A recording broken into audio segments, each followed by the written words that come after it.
Welcome. Good to be with y'all. Gracious, it's 9:15. It's 9:15. If there's this many people in class, we may have 200 by the time we really get rolling. So glad you all are here to hear what Paul has to say to us. This is a bittersweet day for us. We're glad that his new call is not too far away. As I said at 8 o'clock, it's not true that Tresvant's on the outskirts of Nashville. It's just, it's just over there. And a lot of you are going to see more of Paul. I mean, several people are going to get to see him roaming your halls in your very own house. So it's been almost 10 years. Paul's been here longer than I have by a couple of years almost. And so he welcomed me to Calvary. And then when there was some shifting around, Paul was actually in charge of formation, Catherine's position when I got here, but it took some really subtle discernment to figure out Paul might really be called to be a pastor. He has a presence, a gentleness. I think probably everybody in this room has kind of been leaned toward by Paul. He's leaned toward and listened to you and paid attention to you and offered a little compassion. So we really are glad that this new call will be a place where the fullness of who he is can be offered to the Tresvant community, as much as we're sad to see him go. So one more chance. I bet we might one day get him to come back and do a forum, but for a while this will be our last chance. So Paul, welcome. Thank you. Well, thanks to all of you. And those of you who've gotten to know me over the years, I tend to gravitate toward our small group classes. One reason for that is I love just the give and take and the seminar format of that.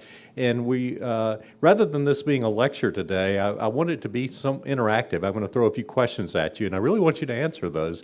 Catherine's got a mic, and she'll roam around, and hopefully we'll get some. I'd love to hear your responses as we kind of learn more about pastoral care together as we reflect on the last number of years of our work together. And I really entitled this talk when I didn't need a title, but I said, A Community of Care, because that's how I feel, that's what I feel Calvary really is. I wanted to start with just a basic question. Why do pastoral care? Why do we do pastoral care? We have a response over here. Oh, she's looking for Ann, I'm sorry. That's pastoral care too. Oh, anyone, why do we do pastoral care? Cap? Because we're called to love each other well. Because we're called to love each other well. That's good. That's a very good answer. Anyone else? Candace? That's the point in large part, that's the point of the church. Yes. To care for each other. Absolutely. To care for each other is a large point of the church. One of my favorite writers from medieval times was a pastor named Richard Baxter, who wrote a book, The Reformed Pastor. And in it, he talks about really one of the purposes of the church is being to care, what you just said, Candace, caring for each other. He saw that as a means of church growth, but more important than that, really the growth of each other. Anyone else? Well, I'll go back to my Southern Baptist roots for my answer to this. Why do we do pastoral care? Because Jesus did. And I want to share one of the many healing stories of Jesus, but this is probably fairly familiar to you from Mark. And this story goes, now there was a woman who had been suffering from hemorrhages for 12 years. She endured much under many physicians and had spent all that she had, and she was no better, but rather grew worse. She had heard about Jesus and came up behind him in the crowd and touched his cloak, for she said, if I but touch his clothes, I will be made well. Immediately her hemorrhage stopped, and she felt in her body that she was healed of her disease. Immediately aware that power had gone forth from him, Jesus turned about in the crowd and said, who touched my clothes? And his disciples said to him, you see the crowd pressing in on you. How can you say, who touched me? He looked all around to see who had done it. But the woman, knowing what had happened to her, came in fear and trembling, fell down before him, and told him the whole truth. He said to her, daughter, your faith has made you well. Go in peace and be healed of your disease. Any comments? What strikes you about that story? She had endured many physicians. Yes.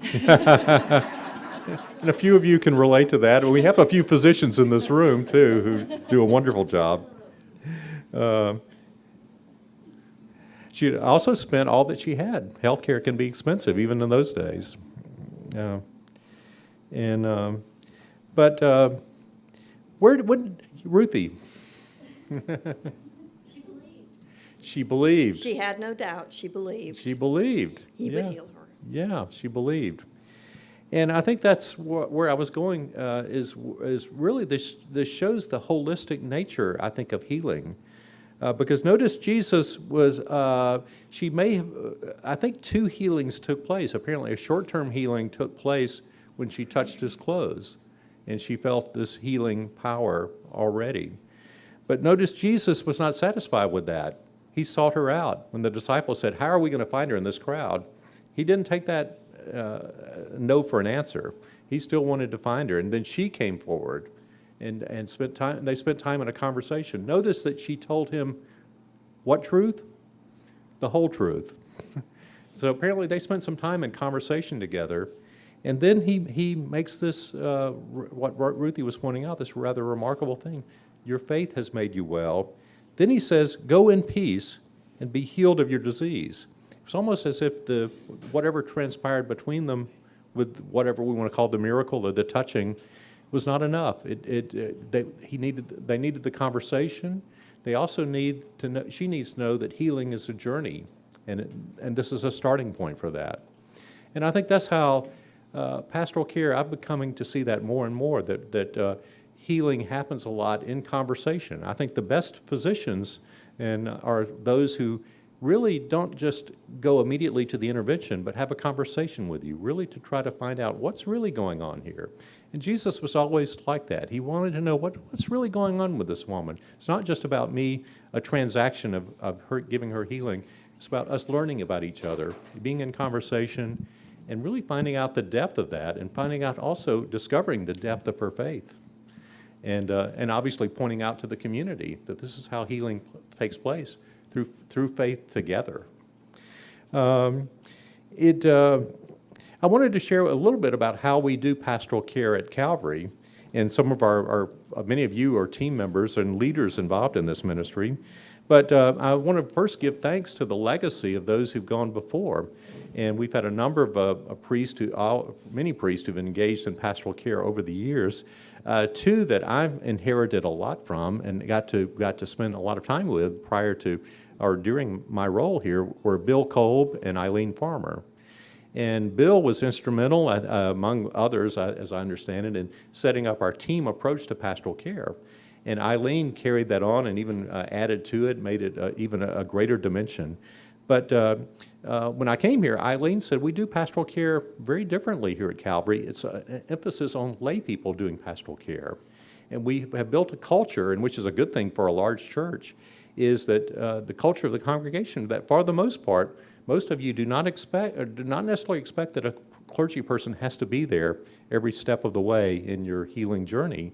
That if a layperson comes by to see you in the hospital, or to see you at home, or to bring you something, or just to make a phone call to you or a card, that can mean as much or more than a clergy person making that contact. Scott, Catherine, and I try to make as many of those contacts as we can and want to be involved. But one of my favorite parts of the ordination, one of the ordination scriptures, is from Ephesians, that one of our roles as priests or pastors is to equip the saints. And to use I'm a sports person, so use a basketball analogy. Rather than making slam dunks, the best thing I could do is make an assist. Is pass the ball to someone else. And a lot of what I do is thinking about who would be a good person to make this contact. We as a pastoral care team reflect on that too. Who would be good to reach out to this particular person? It may be, sometimes it is someone who's a friend, but we may be someone that don't know each other. We say, there could be a chance for a relationship to flourish there. And some opportunities for that.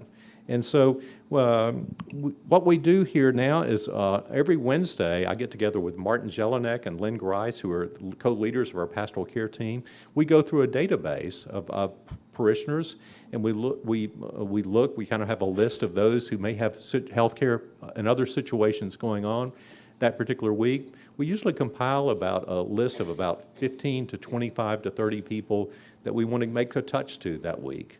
Then at 5:30 Wednesday evening, as part of our meal, you'll sometimes see us at a little side table, and we'll discuss with the group, our pastoral care team. We have a 5-week rotation. I used to compare our pastoral care teams. We have, team 1, 2, 3, 4, and 5. I said, we're like the Alabama football team of old. The second team as good as the first team, the third team, and no one gets tired because you're part of a 5-week rotation. And when it helps us in getting volunteers. They'll say, well, what's expected of me? Well, you come up every 5 weeks. You'll probably send three cards, or maybe make a call or a visit if you wish to.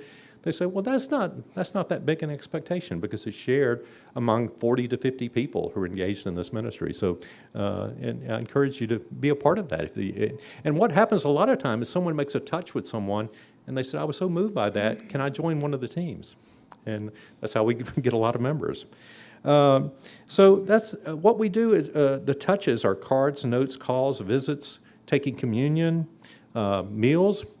Recently, we did waffle shop meals, especially with some longtime volunteers at Waffle Shop, and that meant the world to them, people who've been shut in, who've been craving some connection to Waffle Shop. So that was really, really powerful. Flowers from the church mean a lot to a lot of people, especially the Easter flowers. And sometimes rides, and when we can't have an opportunity to give rides to church or rides to a medical appointment, we've done some of that as well. We find other creative ways of looking at what people need to do that. We've been blessed with just a great team, the clergy team. Scott and Catherine, when I was away on sabbatical, took on a lot of pastoral care visits and administrative roles in pastoral care. But they do that year-round, and the three of us work as a team. And different people, we talk among ourselves and say, maybe you'd be good for this touch, I'll be good for that touch. And we work all that out really well. One of the things I see is that every ministry at Calvary is a potential pastoral care support group. And by that I mean the Baguette Brothers Bible Study, the choir, the Altar Guild, the Flower Guild. What I'll often do, as long as the person is given permission for me to notify others about their healthcare situation, is I'll ask, can I let, you're part of the Flower Guild, can I let the Flower Guild chair know that this is going on? And she or he will often say, sure, that'd be great. When I do that, when not only do they get reaches from the pastoral care team, but they get reaches from the volunteers they work most closely with, that means the world to different people. And what it also does is it bonds those groups like the Flower Guild, the Altar Guild, the choir, where they're more than it's just more than the tasks that we do at church. We're a family. We support each other. We look out for each other.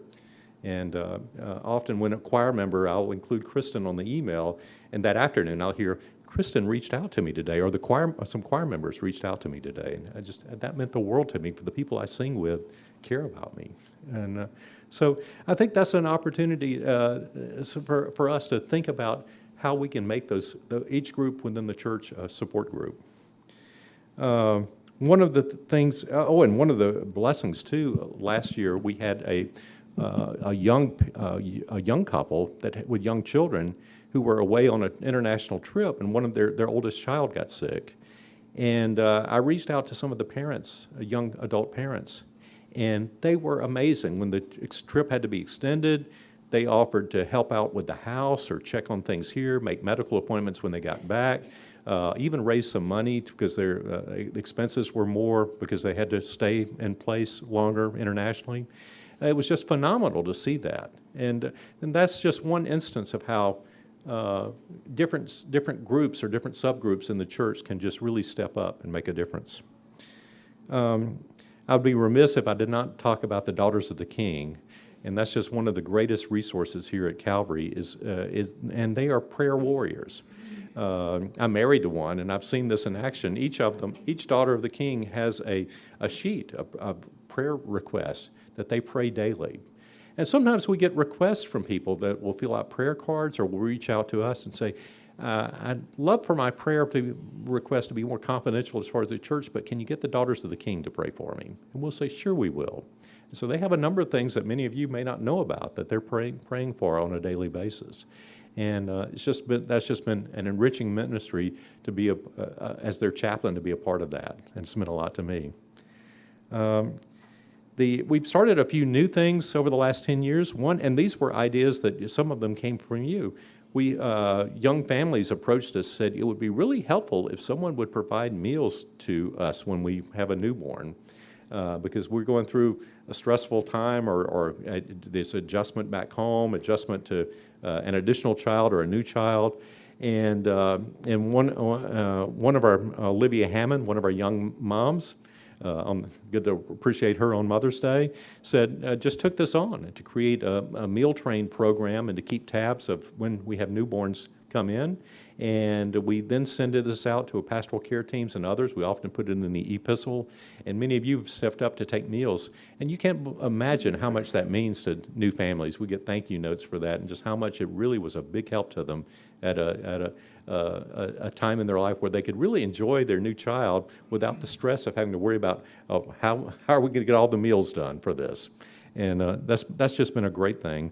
Another idea was actually something that I experienced in Little Rock, Arkansas, at Trinity Cathedral, called the All Saints Guild, a funeral guild that really supported families and just had a team of volunteers that were there on the days of funerals, and doing things like making sure the family had plenty of water in the parlor, whatever area they were gathered in. They had all their bulletins, assisted the clergy with the service, would often act as supplemental ushers, and just fulfill a lot of different roles in that service. And we have created that here. Milton Winter chaired it our first few years and really helped us get it started. Clay Wammel is chairing it now, and several folks like Dana Sue, Sherry Compton, Leslie Smith, and others have been key volunteers all the way through with that ministry. Jenny and others have really stepped up to that, and it's just meant a lot to the families. It's amazing how that ministry has evolved, and I hope it will continue to grow in the coming years.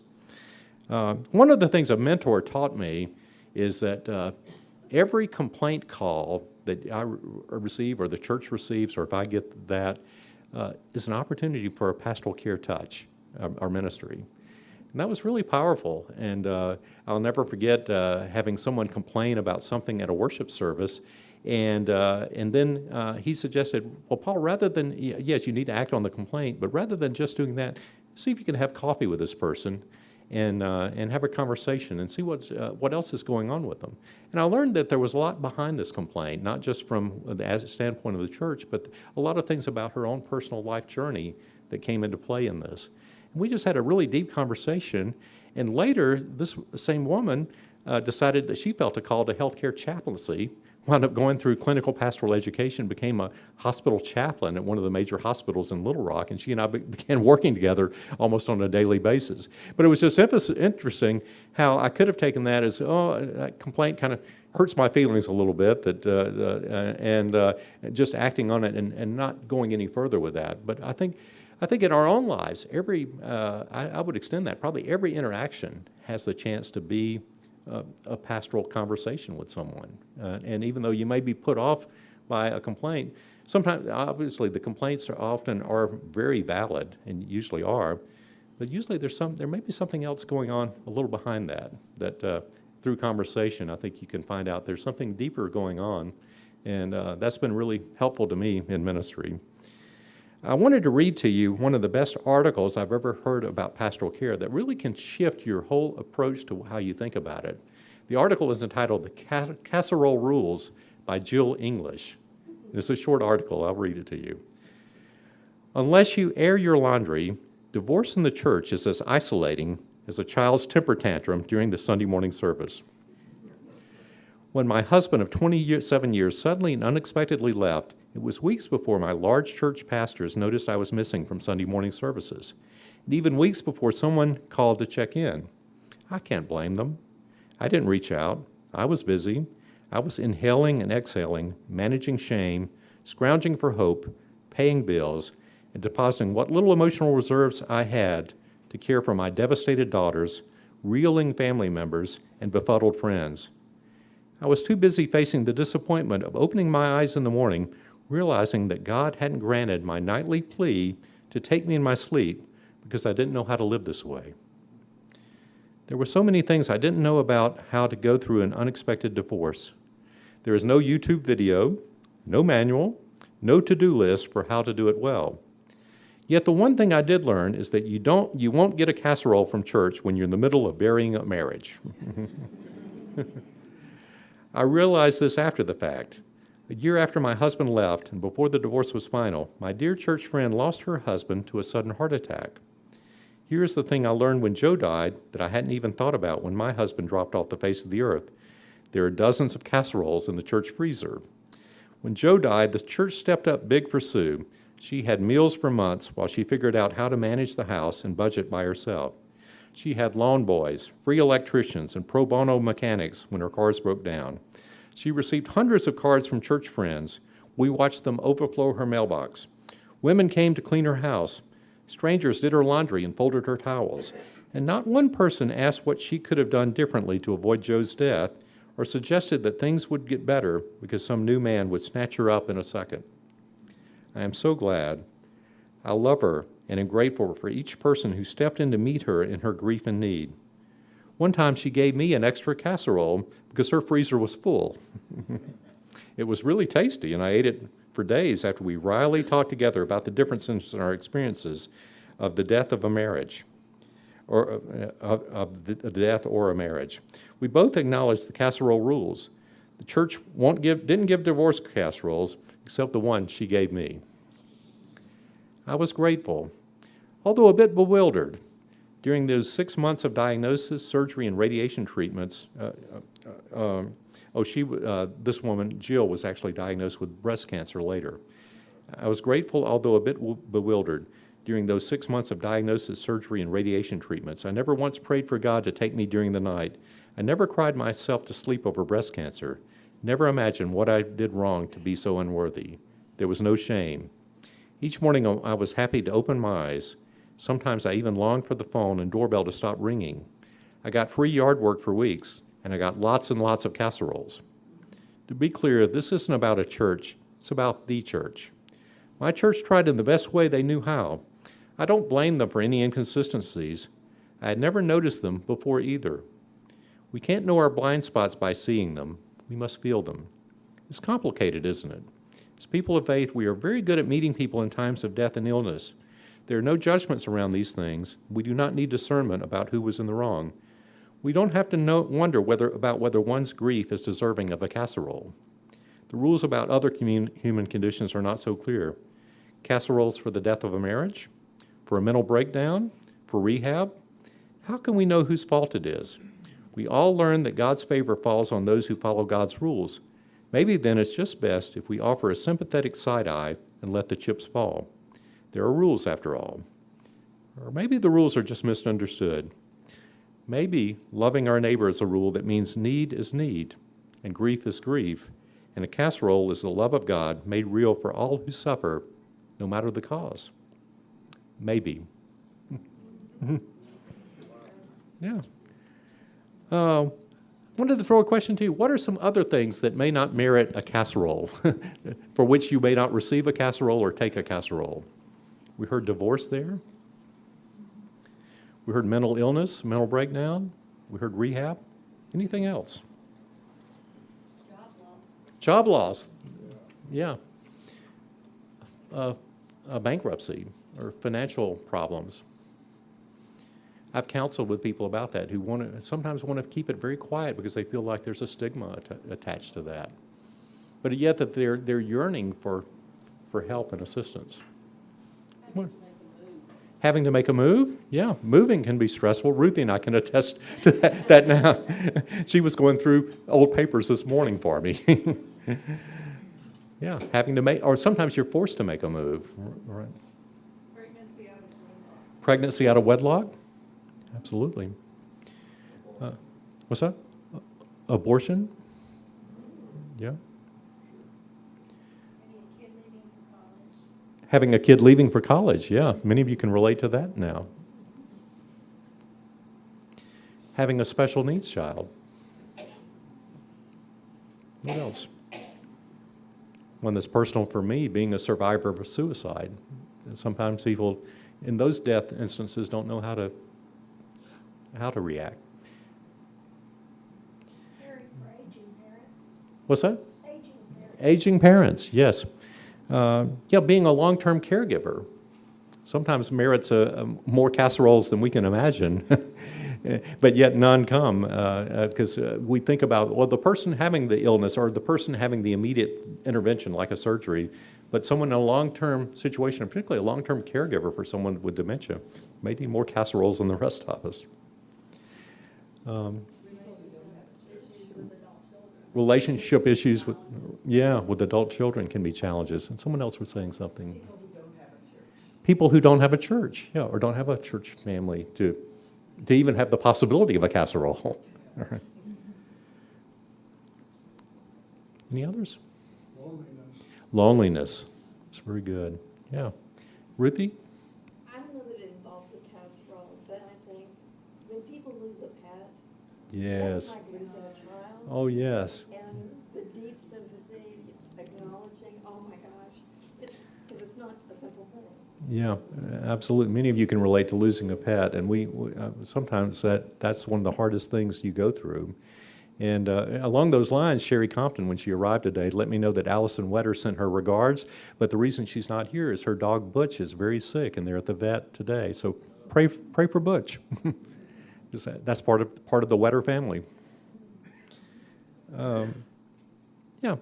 It did touch on rehab, but recovery issues, addiction issues of yourself or a member in your family. One no one mentioned was, what about if you had a family member in prison? Or you yourself had been arrested or had some issues with the law?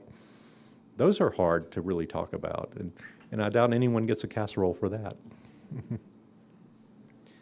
But those are things I think for us to think about in pastoral care. Now, over the last 10 years, we've struggled with this, and I think we've had some good interactions in that, but it's a real sensitive area. You have to, but we usually sometimes we can reach the right person maybe to have a very sensitive coffee with someone to talk about some of these things. We try to find healing wherever we can, and sometimes we don't learn about these issues because maybe the person going through it is scared to talk about it. And I think it's a challenge not only I think for the church, for Calvary, for the church as a whole, challenge for our whole society is we're comfortable if someone has the breast cancer diagnosis that they've made public. We can all reach out, know what to do. But in divorce situations, sometimes we can almost find excuses. Oh, I don't want to be seen taking sides, or maybe I'll say the wrong thing, and we'll find ways not to be involved when that person may need or be longing for some interaction. And I think sometimes maybe just the approach might be, I have no idea what to say. I just know that you're in my heart. I know you're going through something. You don't have to share anything about it, but just know that I've been thinking about you. And that could be an opening, and it could be they may say, thank you for that, that's all I want. But it could be an opening for a conversation or a little further care. So Paul, does our pastoral care team reach out to people in similar circumstances to that? Do you know about it? We do. Sometimes those situations, and we'll talk about Martin and Lynn and I, this may be something just for the clergy to be involved in, at least initially. And we do reach out when we know about those. And we do sometimes try to have a coffee with someone. You may never hear about it. But others are more open, said, I would like maybe some more interaction from other people in the church. And I think you have to gauge each situation. But I think it's something that needs to be on our radar. I think we can all get caught up in seeing pastoral care, or at least I can sometimes, as a list of all the health challenges, or physical health challenges, but not think about the mental or holistic health challenges. So it helps me every few years to reread the casserole rules. So I'm glad, just from seeing your eyes in response, I think it maybe have opened your eyes a little bit too, but thinking about how we do that, who gets a casserole and who doesn't. And but something to think about. A big part of one of the joys in pastoral care is being there for the births of children. And see Robin back there, was there with Emma when she was born, with a lot of different children. And it's a joy to be a part of that, and then be a joy of seeing the journey of growing up. To be a part, had the opportunity to teach confirmation classes to both teens and adults. And been a part of one of the things we, as clergy, that you don't see that we do is we do at least 3 or 4 premarital counseling sessions with each couple that we marry, that are being married here at Calvary or we're marrying in other settings. And that's been really powerful to get to know couples. And I actually have them read a book called The Marriage Journey, because I tell them there are plenty of books about the wedding event, more books than they can read, and it's turned into an industry. But really thinking about their journey together, that it's really like baptism. The marriage is really the beginning of a lifetime journey. And really getting them in that mindset has really been powerful. And that's one of my joys, has been doing counseling with these couples. One of my approaches to pastoral care, let me see how I'm doing on time, I'll tell you this story from my previous careers. I was a manager for a construction company at one time, and then did economic and community development work in my small hometown, both based in Monticello, Mississippi. And this was the old days where the mail came up in the post office every morning at 9:30. And the whole town almost gathered around at the post office to pick up the mail. So my assistant and I were out making some calls and said, well, it's 9:30, let's stop by the post office to pick up the mail. Well, there happened to be an older woman between me and the mailbox, and I did what we all do. I asked her, well, Miss Jamie, how are you doing? Well, she got up from her box, and she proceeded to tell me exactly how she was doing, every ache and pain, everything that was going on with her. And she went on for about 15 minutes. And of course, she was blocking me in the post office box, too. And after that interaction, we listened to her for a while, then got the mail, came back to my car. And my assistant said, Paul, can I give you a little constructive criticism? I said, sure. She said, when Miss Jamie was telling you her story, did you notice you looked at your watch 3 times? No. Oh, no, I didn't know that. Well, when I made a career transition to begin the journey toward becoming a priest, I was asked to visit someone in a hospice outside of New Haven, Connecticut. A good friend of ours, later, Mary Ann, a cancer patient. And it was my first pastoral care visit. You know what I did before the visit? Took my watch. And mentally, I try to do that. I don't always succeed before I go out for a hospital or nursing home visit. And that's a lesson for, I think, all of us, especially those important conversations or things. Maybe take off your watch or say whatever. I kind of took the approach. I said, I prayed, God, let me, whatever time I have, it's Mary Ann's time today. And I'm going to just be with her and wherever that leads. And one thing I've discovered, too, is in hospital visits, I think when I first started doing this, sometimes my mind could go into being a doer, into thinking, okay, how am I going to close this visit with a prayer that's going to be meaningful to this person? What could I include in this prayer? What you do when you do that is you wind up stop listening to what's really going on with the person. And I've been trying to, and still growing in this, how to live in the moment, just to be there. Don't worry about, not worrying about what the closing prayer, the person may not even want a prayer. And it's good to ask that. Would you like me to pray for you? And sometimes it's, no, I just really wanted a conversation, or I just wanted you to be with me for a while. And learning kind of to be with the person where they are. And that's still a growing edge for me, but it's something as you have these interactions would encourage you to do. One of the most powerful parts of priesthood or pastoral care is end of life, is being with people toward the end of their journey. I encourage each of you to, if you haven't done this already, to do some advanced directives and living wills, get all those things in order, and so that your family members, if something happens and you're not able to make decisions for yourself, know what you want to do. I have been in the room with families where one sibling, one child of an adult parent says, I think Mom would have wanted every measure to be taken to keep her alive. And the other child said, no, I think she really wanted to not do that. I think she's okay with us not doing the heroic measures, and I think she'd like to die a more peaceful death without that. And there's some knockdown, drag-out arguments that go over that, and sometimes family feelings are hurt to such a degree that it can create a rift. So I really encourage you to take some steps to make sure that doesn't happen in your family. But it makes it interesting for a priest or pastor to mediate those conversations, and it could be very difficult. And I think setting up your family to be unified after this is so important as you think of that. One of the things too that when you make that decision, no longer to pursue the heroic measures, What do you think a lot of family members feel that for what we call withdrawal of life support? I kind of hate that term because it's not really withdrawal, it's more not pursuing heroic measures. What do you think family members can feel when they make that decision? Guilt.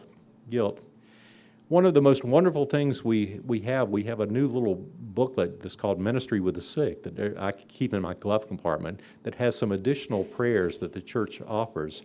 And one that they came up with in fairly recent years was one when heroic measures are no longer taken, when maybe you're disconnecting the ventilator or not pursuing the feeding tube or other things. It can be done during those times. And it really honors, and as well as whatever journey is ahead for the person, but it also says, bless us in these decisions that we made, that they've been made to be as humane as possible to our loved one. And bless us in the days ahead that we accept this decision and accept your grace in whatever happens. It's a beautiful prayer. And you would be amazed at how much relief that gives to family members. So I think that's something to think about when that the church does offer this, and for us all to, you can ask for that and to be a part of whatever happens at that time. Funerals, I think, are one of the things many people who come from other denominations say, you Episcopalians do funerals right, do them well. The prayer book liturgy for the funeral service, I think, is one of the most beautiful parts of the entire Book of Common Prayer. And Catherine and I were talking this morning, I did a funeral this past week, and what was, I think, most healing, and it was for a 36-year-old woman who died unexpectedly, and the family was just torn up by this, and almost to the point of paralysis. What was so healing is a Monday afternoon, we just sat down around a kitchen table and gave family members an opportunity to tell their stories of their loved one for me to, possibly incorporate in a funeral homily. Well, just telling their stories was a release to this family, an amazing release. And we let that go on for about an hour. And it was just really powerful. It was to hear those stories, but I could tell that was healing them probably any more than whatever I will say in the funeral homily or anything else will happen. And so, in pastoral care, giving the opportunities for that to happen. Funeral homilies are something I have tried to take seriously. Sometimes we achieve that, and sometimes we don't. My hope is to take some of the person's story, learning that story, and incorporating that into the scriptures that are picked, particularly the scriptures that give resurrection hope to those of us who are still here and along our journey. And so it's something I spend a lot of time, I know Scott and Catherine do too, is spending a lot of time with that. And I think that's something really important, that how this whole service ties in together. Looking back on our time, we experienced the time of COVID together.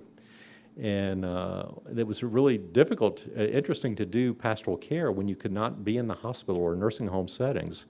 I learned to build relationships, and I'd done some of this beforehand and really did that a lot even more during COVID with hospital chaplains who had to be there, or nursing home chaplains or other people like that. But also, some of the heroes were nurses who would often use their personal cell phone when families could not get information about their patients, would use their personal cell phone to connect patients with their families. And hospital chaplains for people who might be in comas or might not be unable to communicate were just great. Sometimes I could call them and they could get information for me to pass on to family members. And it was just, it really taught us about different ways to experience care. One of the things that we learned is we tried to offer funerals, even if it was just 10 people outdoors. We did several funerals like that in smaller settings.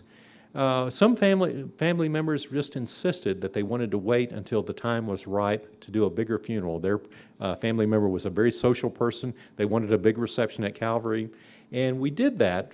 And I kind of regret it that some of those, because COVID went on longer than expected, and some of those funerals didn't happen until a year or two later.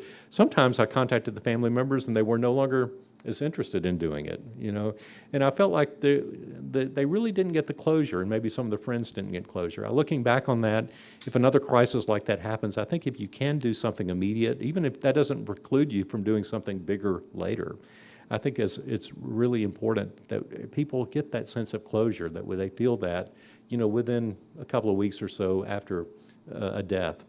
And so that was a lesson learned during COVID. One of the things I've enjoyed doing, I did experience some training in this, is doing spiritual direction or one-on-one meetings with many of you. And essentially, it's not really about any particular situation or crisis in your life. For many of us who have met monthly for a season or for a time. And it's just been really powerful just to talk about your prayer life, talk about where God may be calling you at this stage of your journey, your stage of life. It's not really therapy. It's more, how is your life being attuned to the Spirit? And how can it be more attuned to the Spirit? And maybe you're feeling an absence of God in your life, and we talk about that too. We just sometimes we give a little space in that session for meditation, and that's been a joy to be a part of that with many of you. And I encourage you, and there are spiritual directors among us. I know Greta Heru, one of our members, is a trained spiritual director. I think there are probably others in our midst, and I can help link you with someone if you're interested in pursuing the practice of spiritual direction. Many of you may want to be trained in that area. A lot of you would have gifts that would lend themselves to that. And I think one of the exciting things about going to Tresvant is there in the process, it seems like everywhere I go, they start a capital campaign. As you can attest, Tresvant is in the midst of a capital campaign. They're really going to fix up the Allen Morgan Rehab Center, which the facilities don't really blend in with the rest of the facility. They don't really reflect the quality of care that the physical therapists and others give there. And so they're going to do that, but they're going to create a clinic where I think they're going to have a doctor on site pretty much every day, which is exciting. And their vision, I'm looking at Bob Waller, that when I did interview, they said, our vision is to be the Mayo Clinic of senior care in the Mid-South. And Bob Waller, who headed up the Mayo Clinic in Rochester, and many of you, I just talked to someone who's going to the Mayo Clinic branch in Florida or has a family member doing that. Just as, it's been a phenomenal program. And that's a great vision for Tresvant. And a part of that, they said, we really want this to have a strong spiritual care component to it, and really seeing our care as very holistic. And so that will be an exciting adventure. But I think here at Calvary, we're already doing that. But I think it's something to even look at further. How can we be more holistic? Just hearing the casserole rules lets you know that there's some natural gaps that we have. But really seeing this as how can we heal in body, mind, and spirit and soul. And I think that's what Jesus tried to do in each encounter he had. I took a course a couple of years ago on dementia. And I think sometimes we can see persons with dementia as less than, as not a full person. And I think that's something for us to watch out for, is to recognize the wholeness and dignity of everyone who are going through that.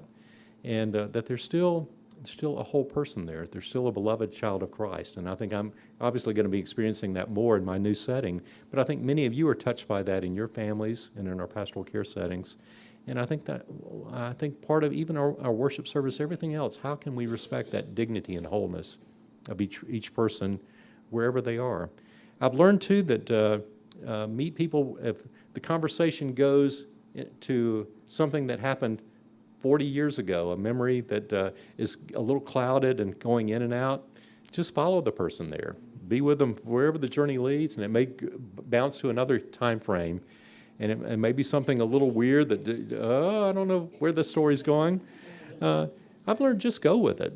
What's wrong with going with it? And just not. And then what happened? yeah.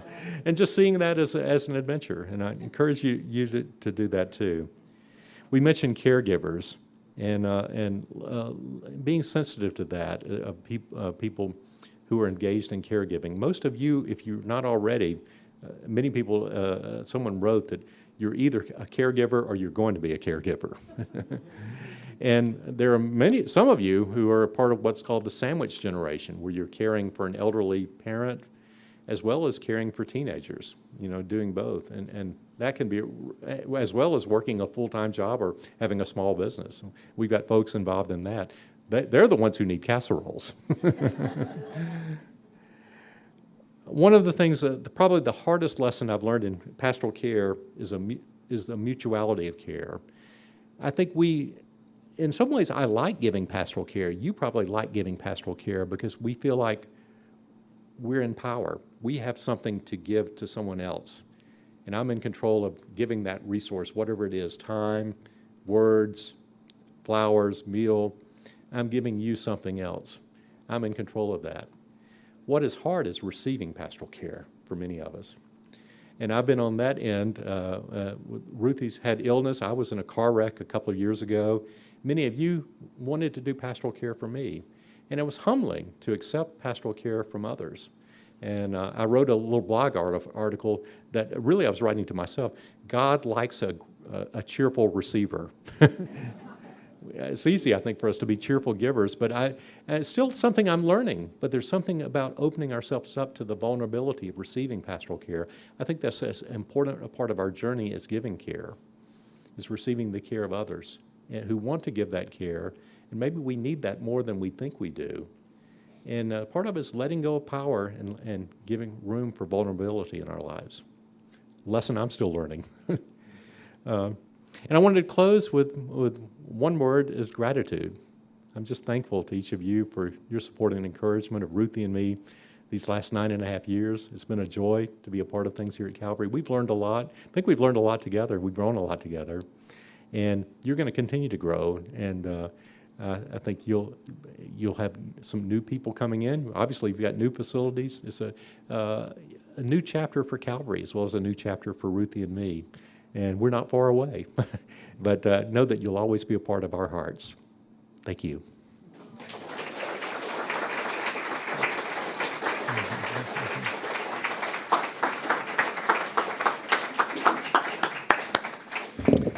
Thank you, Paul. We're going to, at church, at the 10:30 service, we'll send Paul and Ruthie off with a blessing. We did that. The 8 o'clock community did the same thing. So I hope you'll join us for that. If you haven't already been to church, you've already done that work. If you've already been to church, but yeah, we're deeply grateful for Paul's ministry, for Ruthie's ministry and presence with us, and we're glad they're not going too far away from us. So God bless you both on your journey. Go in peace, friends.